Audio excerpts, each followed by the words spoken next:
back of the rim. Got it! Oh, the slam! Oh, here's a Curry way downtown. Oh, what a shot from Curry!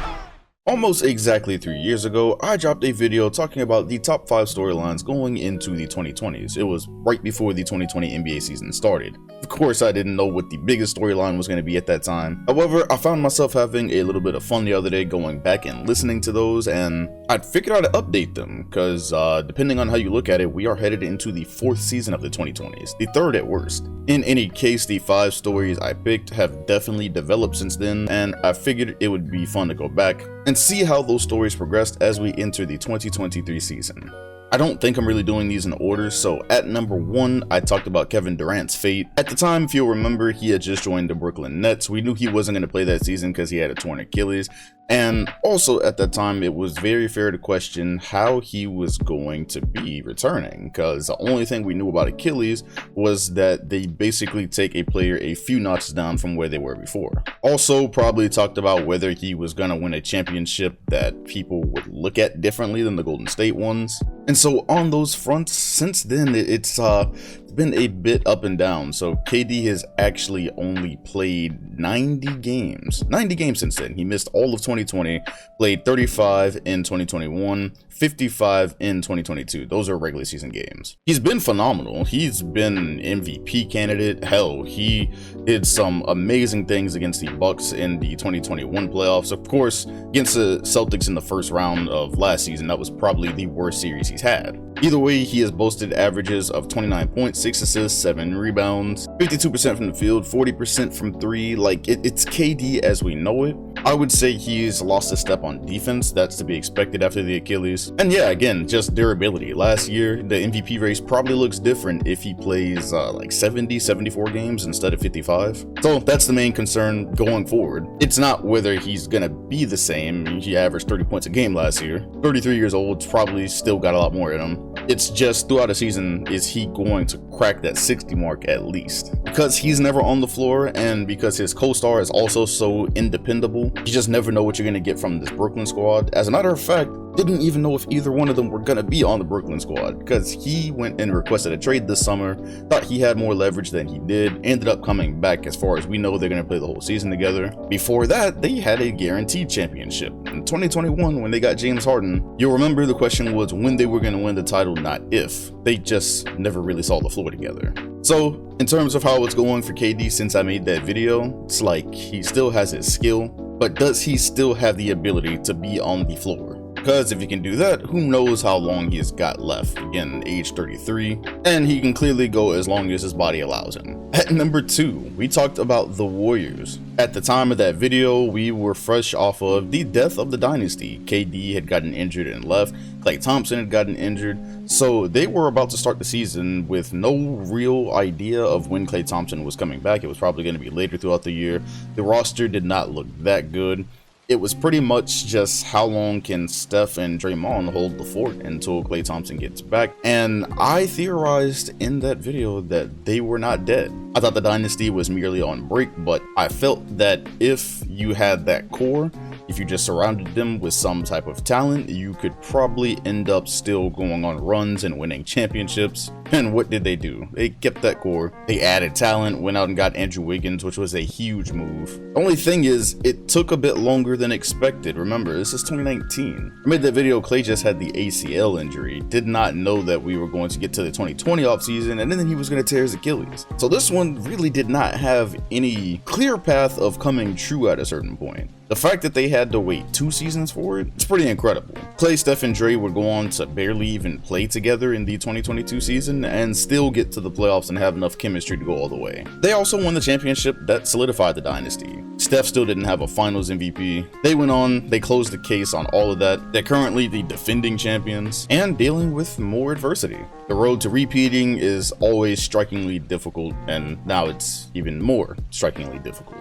Yet, as far as we know, the dynasty is not quite over. Although this could be the last year of this core. If it is, it's been a hell of a ride. Number 3, Zion Williamson. Yes, when I made that video, Zion was just starting his career, and we were extremely excited because he was, and we say this every time there's a high prospect, but At that time, he pretty much was the most hyped prospect since LeBron James. Look at that, we're in 2022 and we're doing it again. Unfortunately, also since the production of that flick, he has played 24 games in 2020, 61 in 2021, did not play at all in 2022, and now he is back in preseason. He's already tweaked his ankle.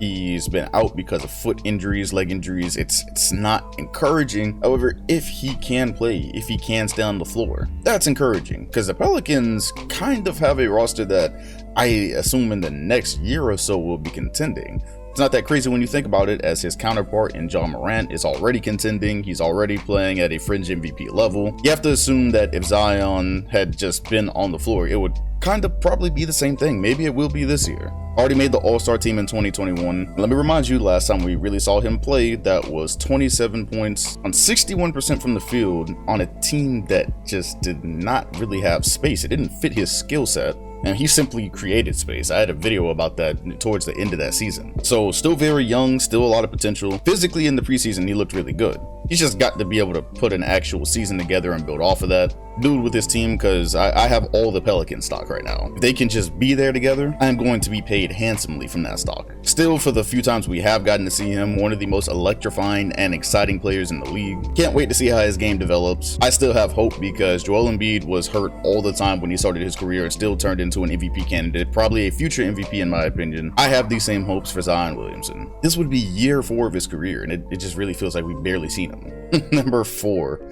Oh, Russell Westbrook. Yeah, this man. When I made that video, the 2010s were ending, and it was basically about how things just had not gone great for Russ. He had been thoroughly ended by Damian Lillard in a season where he was talking shit to him. It was around the time where people were really starting to question, would he ever be a championship point guard? He'd also been shipped off. He'd been traded to the Houston Rockets. So it was like, all right, he played with KD, didn't work, played with Paul George, didn't work. Now he's off to Harden. It just felt like there were a whole lot of question marks starting to pop up. And I was kind of wondering if the 2020s would have some redemption for him. Spoiler alert, since I made that vid, things have literally only gotten worse. 2020 was his final All-Star appearance. It was also his last statistically impressive season. Well, but maybe scoring wise. After a playoff exit in the bubble, he was then shipped off to Washington. 1 year with James Harden, he got traded, averaged a triple-double again, and was the catalyst, I would say, in getting that Wizards team to the playoffs. Of course, didn't make much sense for him to be there in the first place, so after that, he's shipped off to Los Angeles. Oh, and that's where things, they're just really bad right now. They are really, really bad right now. So bad, in fact, I legitimately felt terrible for him last season. Just that whole dynamic between him, the team, the fans. Actually, before that season started, I made another Westbrook video. This of course was just a storylines video, but I made a video specifically for him titled, "This is Russell Westbrook's last chance." Being in the spotlight and being next to LeBron, I just kind of thought that if this went poorly, he's never going to be able to change the things that are said around his name. And every single thing I said in that video kind of came true. The Lakers have not been able to stay healthy. Russ last season was basically the healthiest Lakers, so he was out there with different lineups. However, individually, he just did not look good. The finishes didn't look good. The turnovers, even though it wasn't his worst year for turnovers statistically, he had some really egregious ones. Just at a point, kind of looked like he fully lost his confidence. And so everything that happened last year happened, and Los Angeles has been ferociously trying to trade this guy, and they haven't been able to get it done. Now it's to the point he is possibly going to be coming off the bench, which I've been saying for a good while now. It's starting back halfway through last year. I thought that would probably be a good role for him. Either way, I don't think there is any salvaging this Lakers roster, regardless of what they do with him on it. They're trying to make it work. Darvin Ham is trying to make it work. So either he's going to come off the bench and they're going to try to find some success there, or they will finally do that Pacers trade, or some other undisclosed trade that we don't know about at the moment. Either way, that's kind of where we are. It's bad. Like, even once this is done, the best case scenario this year is for him to be traded somewhere that is probably tanking. If he was traded to a squad like the Pacers or the Hornets or whatever, I'm not even 1000% sure how much he would play. That Lakers roster was expected to go far and possibly win a championship. Thought that could have really helped him. Could have done something along the lines of what I was saying in the storylines video. None of that seems likely at the moment. The Russell Westbrook 2020's experiment, it's not going great. On the flip side of that, the final story was LeBron James. When I made that video in 2019, it was actually, and it's hard to believe, but it was actually about how Bron had been kind of forgotten. He hadn't won an MVP in years, hadn't won a championship since the 2016 one, moved on to that Lakers roster. At the time that he did it, it wasn't readily clear how they were going to get it over the hump of beating a Golden State, how he was ever going to win one again. Of course, they had gotten Anthony Davis, the Warriors were then injured, so it was then about LeBron kind of reclaiming the throne, going on to contend again, going on to win again. I'll have you remember that 2019 Lakers season, you forgot because they've had another terrible season since then, but that 19 Lakers season was terrible. It got to the point where on air, Jeff Van Gundy was talking about possibly trading LeBron. Of course, shortly after I made that vid, well, or almost a year after I made that vid actually, Lakers would go on to win a championship. LeBron would go on to get his 4th title and finals MVP. For a second, it was looking like he and AD might be able to get him to 6. So never going to be able to take the 2020 title away from him, but it has not been peachy since that moment. Injuries have plagued not only the Lakers roster in general, but LeBron as well.